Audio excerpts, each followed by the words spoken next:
이 시간 우리에게 주시는 하나님의 말씀은 신약성경 요한일서 3장 13절로 24절의 말씀입니다.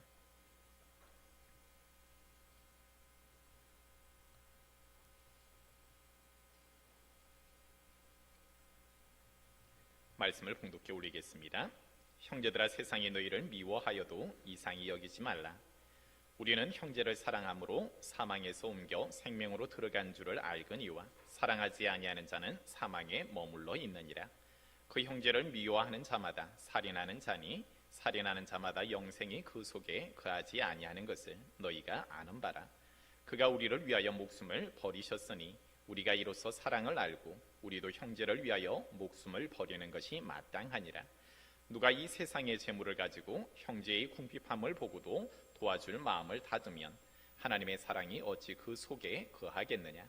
자녀들아, 우리가 말과 혀로만 사랑하지 말고 행함과 진실함으로 하자. 이로써 우리가 진리에 속한 줄을 알고 또 우리 마음을 주 앞에서 굳세게 하리니, 이는 우리 마음이 혹 우리를 책망할 일이 있어도 하나님은 우리 마음보다 크시고 모든 것을 아시기 때문이라.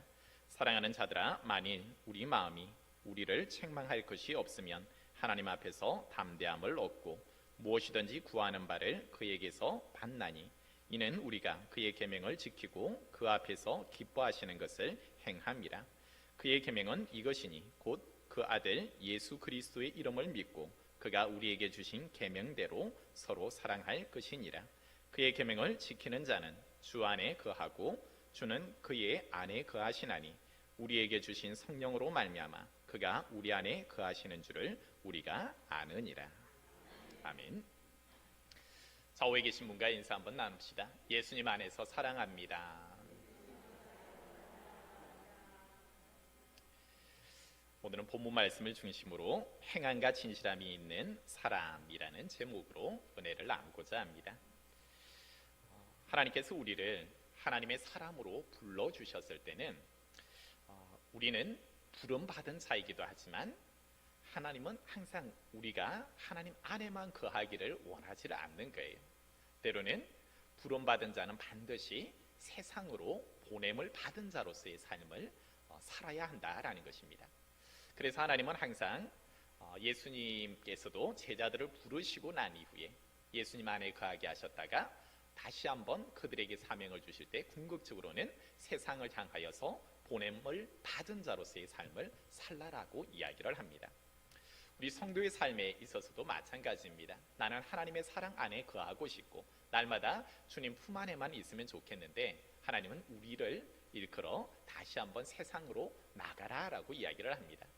그럴 때 세상에 나가서 우리가 어떤 존재로 서기를 원하느냐 하니까, 세상에서 여전히 약하고 연약한 존재가 아니라 이제는 보냄을 받은 자로 나갔을 때는 너희들은 그리스도의 사신으로서, 그리고 그리스도의 향기를 드날리는 그러한 하나님의 영광을 선포하는 자로서 너희는 그곳에 서라라는 것입니다. 우리가 예수를 믿고 수년이 지나기도 하고 때로는 이제 갓 예수를 믿어서 신앙생활을 시작하시는 분들도 계십니다. 우리가 하나님의 사랑 안에서 거하면서 우리의 믿음이 자라고 또 온전하여지기를 원할진데, 오늘 본문 말씀은 우리가 하나님 사랑 안에서 자라고 또 세상에서도 하나님의 사람으로서 그 사명을 감당할 수 있는 방법을 잘 제시해주고 있다라고 할 수가 있습니다.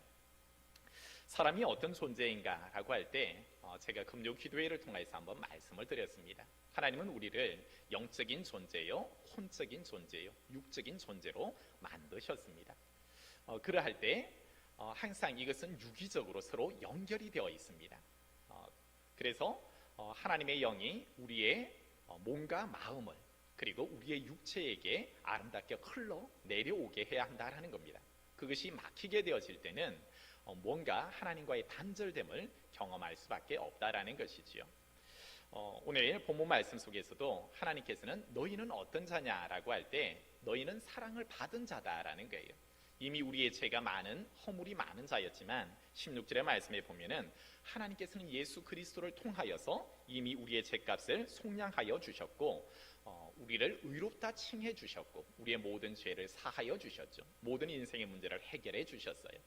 그럴 때 우리는 이미 하나님의 자녀가 되었고 하나님 안에서 은혜를 입은 자, 사랑을 입은 자로서 살아가고 있다라는 겁니다.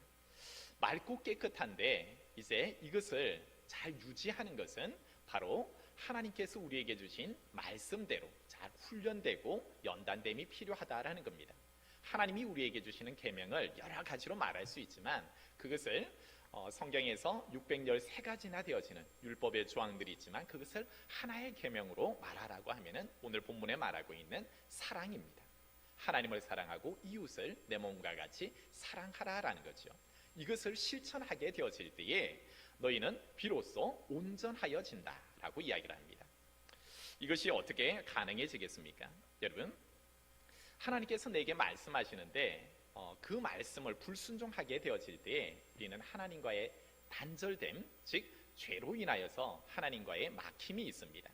그 인생은 막혀지기 때문에 영이신 하나님께서 우리의 영의 영역에서 이제는 마음의 영역에 문이 닫혀져 버립니다. 죄가 있는 곳에 하나님이 거하실 수 없기에 이제 우리가 하나님의 말씀 사랑하라 하는데도 사랑하지 아니하고 우리가 그 계명을 실천하지 않을 때 여러분 뭐라고 말씀하고 있습니까? 14절로 15절의 말씀에 보면은 우리는 형제를 사랑함으로 사망에서 생명으로 이제 들어간 줄을 알거니와 사랑하지 아니하는 자는 사망에 머물러 있느니라. 형제를 미워하는 자마다 살인하는 자니 살인하는 자마다 영생이 그 속에 거하지 아니하는 것을 너희가 아는 바라라고 이야기를 하죠.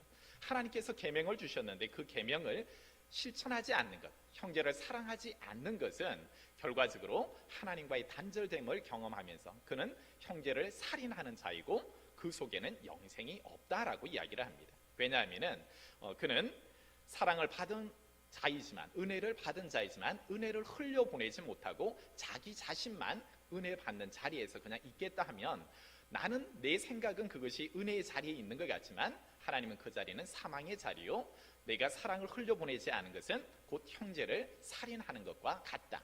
결과적으로 너는 다시 한번 영원한 생명이 너에게 없다라고 이야기를 하고 있는 것입니다. 너의 삶 속에서 지금 너는 어떤 삶을 살고 있느냐라는 거예요. 오늘 하나의 비유를 들어 말씀하고 있죠. 17절의 말씀에 보면 누가 이 세상의 재물을 가지고 형제의 궁핍함을 보고도 도와줄 마음을 닫으면 하나님의 사랑이 어찌 그 속에 거하겠느냐. 자녀들아 우리가 말과 혀로만 사랑하지 말고 행함과 진실함으로 하자라고 이야기를 합니다. 주변에 뭔가 궁핍함이 있고 뭔가 도움이 필요한 사람이 있는데 그 사람을 보고도 그것을 도와주지 아니하면 하나님의 사랑을 흘려보내지 아니하면 그것은 사랑하지 않는다라는 겁니다. 그것이 곧 죄가 된다라는 것입니다. 그래서 우리가 말과 혀로만 사랑하는 것이 아니라 행함과 진실함으로 너희는 세상에 나아가서 이 사랑을 실천하되 그냥 말로만 하는 것이 아니라 행함으로 이 사랑을 나타내 보여주어야 한다는 겁니다. 마치 예수님께서 우리를 위하여서 자기의 목숨까지 내어준 것처럼 너희 또한 그러한 삶을 살라라는 겁니다.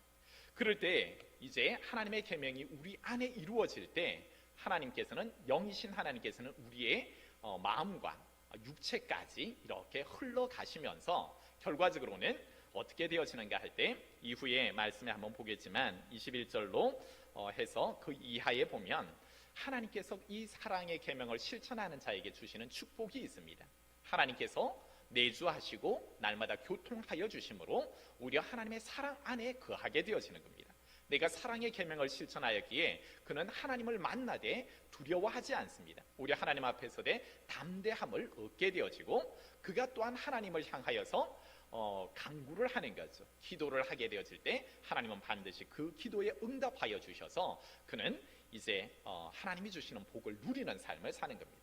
결과적으로 하나님께서 사랑의 계명을 말씀하셨고 그 계명을 실천할 때 내가 손해가 되는 것이 아니라 그것은 나를 온전하게 하고 하나님의 사랑 안에서 더욱더 풍성하게 누리게 하되 영원한 생명 또한 그렇게 누리게 하는 그런 은혜의 자리가 되어진다는 겁니다. 여러분 우리가 자라나려고 합니다. 항상 사람은 자라나야 하고 영적으로도 육적으로도 자라나야 합니다. 내 믿음이 자라지 않는 이유가 뭔가라고 할 때 그것은 여러 가지 이유가 있겠지만 오늘 말씀처럼 내 삶의 자리에서 사랑을 실천하지 않을 때 오히려 나는 자라나지 않습니다. 제가 비유로 말씀드렸지만 하나님의 성전에도 성전에 뜰이 있고 성소가 있고 지성소가 있습니다. 많은 성도들이 우리의 몸을 하나님의 성전 삼아 주셔서 성전에 뜰이 있는데 그 뜰에만 머물려고 할 때, 내 죄가 발견될 때 그 죄를 회개하는 자리는 분명 성전의 뜰입니다. 번제단이 있고 물두멍이 있어서 나의 죄를 씻고 또 날마다 내 죄를 죽이는 장소는 번제단이 있는 그 뜰이 되어지지만, 성도의 삶은 그 뜰에서만 있어서는 안 되는 거예요. 하나님을 만나고 임재가 있는 곳, 하나님의 은혜를 부어주고 각양의 은사들을 체험하는 장소는 성소예요. 그리고 성소에 들어갔다고 해서 그곳에서 성도는 만족하지를 말아야 한다는 겁니다. 궁극적으로 1년에 한 번 대제사장은 하나님의 지성소로 들어갑니다.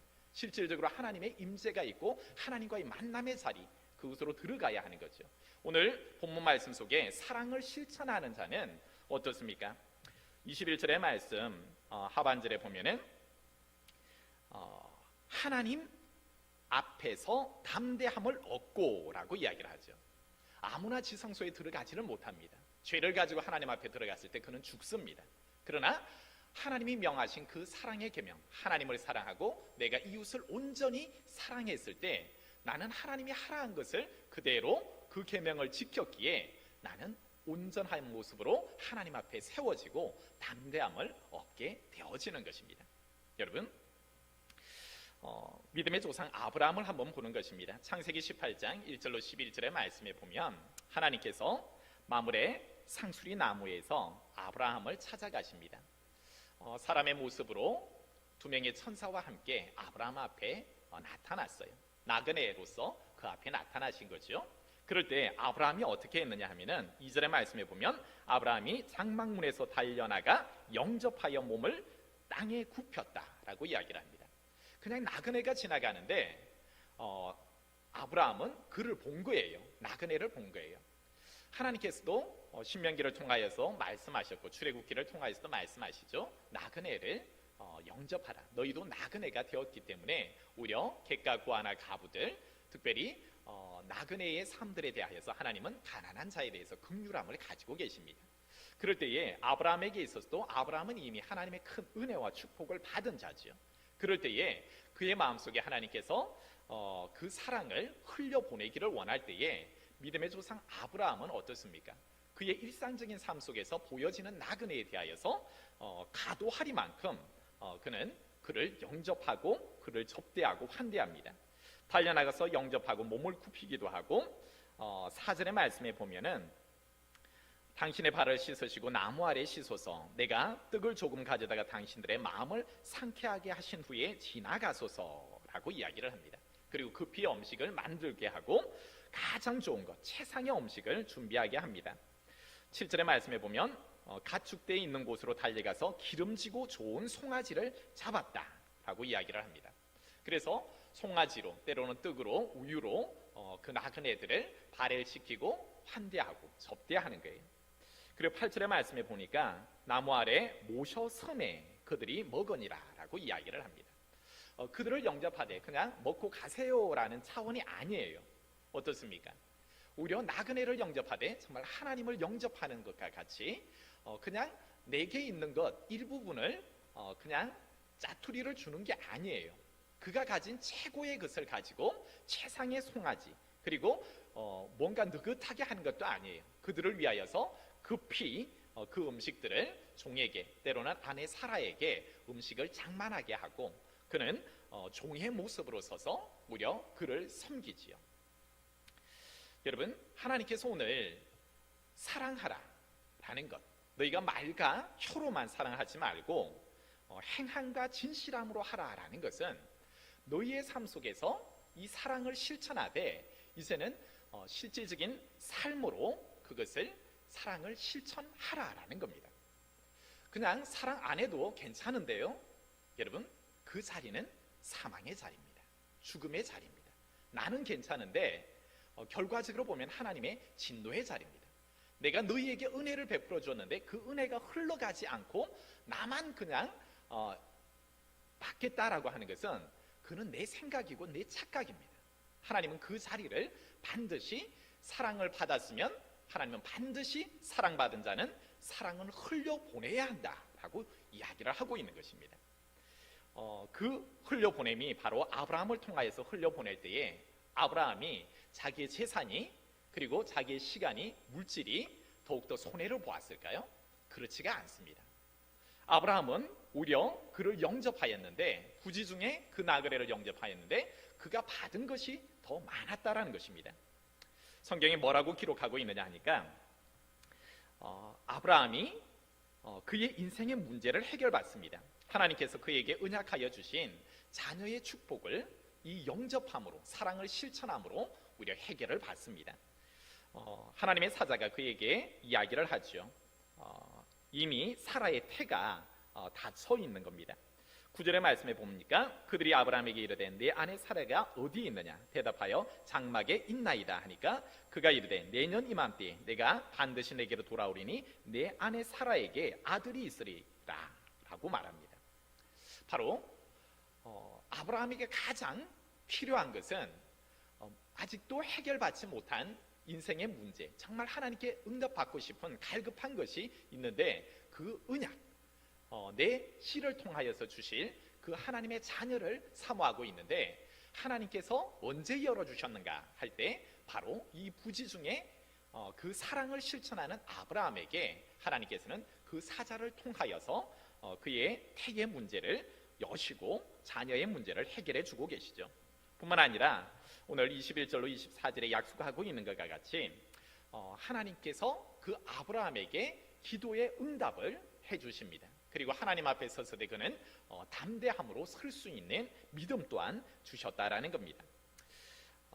창세기 28장 16절로 33절의 말씀에 보면 부지 중에 온 그 천사들이 가는 목적지가 있는 거예요. 소돔과 고모라 성을 향하여 가고 그곳에 심판하기 위하여서 가고 있다라는 겁니다. 그러나 그곳에 자기의 조카 롯이 있죠. 그럴 때 아브라함은 소돔과 고모라 성의 구원을 위하여서 하나님께 간구합니다. 처음에는 의인 50명만 있어도 그 성을 멸하지 아니하겠습니까? 45명은 어떻습니까? 40명은 어떻습니까? 점점점 내려가서 결과적으로 의인 10명이 있으면 주여 어떻게 하시겠습니까? 주여 노하지 마옵소서. 내가 이번만 한 번 더 아래일 터인데 하나님 의인 10명이 있으면 이 성을 어떻게 하시겠습니까? 하나님께서는 아브라함의 기도에 응답하여 주시죠. 오히려 하나님 앞에 계속적으로 구하되 그 구할 때마다 하나님께서는 내 기도에 내가 응답해 주겠다라고 이야기를 해주고 있는 것입니다. 그리고 아브라함은 하나님의 사자 앞에 섰을 때 담대함으로 계속해서 신뢰가 되는 줄도 알면서도 그렇게 간구하지만 하나님은 그를 사랑해 주고 계시지요. 여러분, 우리의 삶 속에서 하나님은 사랑의 계명을 내가 지켜도 되고 안 지켜도 되고가 아닙니다. 오늘 본문 말씀 속에서도 뭐라고 말씀합니까? 15절의 말씀 속에 형제를 미워하는 자마다 살인하는 자다. 살인하는 자마다 영생이 그 속에 거하지 아니한다 라고 이야기를 합니다. 내가 사랑하지 않는 것은 결과적으로 하나님의 사랑의 계명을 정면으로 도전하는 것이고 실천하지 않는 거예요. 그래서 하나님의 사랑이 하나님이 주신 계명을 실천하지 아니함으로 결과적으로 하나님은 그와의 단절됨을 선언하시는 거예요. 영이신 하나님께서 내 마음이 닫혀져서 사랑하지 않을 때, 사랑이 실천되지 않을 때 우리는 아무리 하나님을 부르짖어도 하나님은 응답하지 않는다라는 겁니다. 응답하시는 그뿐만 아니라 그는 사망의 자리에 머물러 있고 오히려 형제를 죽이는 자리에 머물러 있다라는 겁니다. 하나님이 우리를 부르신 목적이 사랑을 주었고 그 사랑을 세상에서 하나님의 사랑을 실천하라 라고 보내놨는데 그는 하나님의 사람으로서 나가서 세상 속에서 사랑을 실천하지 않는 삶, 오히려 사람들에게 그가 그리스도인인지 아닌지 정체성도 드러나지 않는 삶, 오히려 세상에 밟히고 오히려 세상의 쾌락을 쫓아 살아가고 있는 삶, 그것은 하나님이 불러주신 그 부름의 은혜에도 오히려 반하는 삶이라는 겁니다. 요한일서 4장 8절의 말씀 속에 사랑하지 아니하는 자는 하나님을 알지 못한다. 이는 하나님은 사랑이기 때문이다 라고 말하고 있고, 그리고 요한일서 4장 12절의 말씀 속에서도 어느 때나 하나님을 본 사람이 없으되 만일 우리가 서로 사랑하면 하나님이 우리 안에 거하시고 그의 사랑이 우리 안에 온전히 이루어지느니라. 여러분, 성도의 삶이 온전하여질 수 있는 것, 내가 점점 잘할 수 있는 것은 내 삶 속에서 작은 사랑의 실천을 행할 때에 내가 하나님이 내 안에 거하시고 그러함으로 말미암아 우리는 점점 자라가게 되어지고, 또 부어진 그 사랑을 또 나는 세상을 향하여서 사랑을 실천하고, 그 속에서 세상은 그리스도의 사랑으로 오히려 아름다워지고 하나님의 나라가 확장되어져 가게 하나님은 만들어 놓으셨다라는 겁니다. 그런데 하나님의 이 크고 놀라운 계획을 하나님의 사람들이 받고 사랑을 실천하지 아니하는 것, 나의 소유를 가지고 내 것이다 라고 주장하고 있고, 그것이 타인을 향하여서 흘러가지 아니할 때, 하나님의 일을 위하여서 흘러가지 아니할 때 그것은 내 것이 되는 것이 아니라 오히려 재앙이 된다라는 것입니다. 우리 성도의 삶 속에 요즘 보면 성도님들이 참 아름답게 교회를 섬겨가고 또 주변의 많은 이들을 섬겨가는 모습을 바라볼 때 목회자로서는 참 행복합니다. 다른 것이 행복한 것이 아니라 성도들의 삶 속에서 정말 각박하지만 내가 무엇을 많은 것을 가져서 나누는 것이 아니라 아주 작은 것, 뭔가 상추를 이렇게 첫 수확을 했어요. 그럴 때에 이것을 함께 그것을 나 혼자 맛있게 먹어야 되겠다가 아니라 상추가 또 고추가 과실들이 열렸다라고 할 때 그것을 누군가에게 내가 좀 주고 싶은 마음이 있고, 마음만 있는 것이 아니라 생각으로만 있는 것이 아니라 그것을 행함으로 사랑의 전달이 이루어지기 시작할 때, 여러분, 그 속에 하나님 큰 것을 바라지를 않아요. 기도 중에 때로는 내 주변에 만나지는 그 사람들에게 있어서 그 사랑을 나는 작은 것을 실천할 뿐인데 하나님께서는 그 사랑의 실천을 통하여서 그에게 아브라함에게 주셨던 것보다 더 큰 은혜와 축복을 주신다라는 겁니다. 다시 한번 나의 작은 그 실천을 통하여서 하나님은 오히려 내 안에 거하시고, 우리 말씀을 한번 읽어볼까요? 23절과 24절의 말씀입니다. 시작. 그의 계명은 이것이니 곧 그 아들 예수 그리스도의 이름을 믿고 그가 우리에게 주신 계명대로 서로 사랑할 것이니라.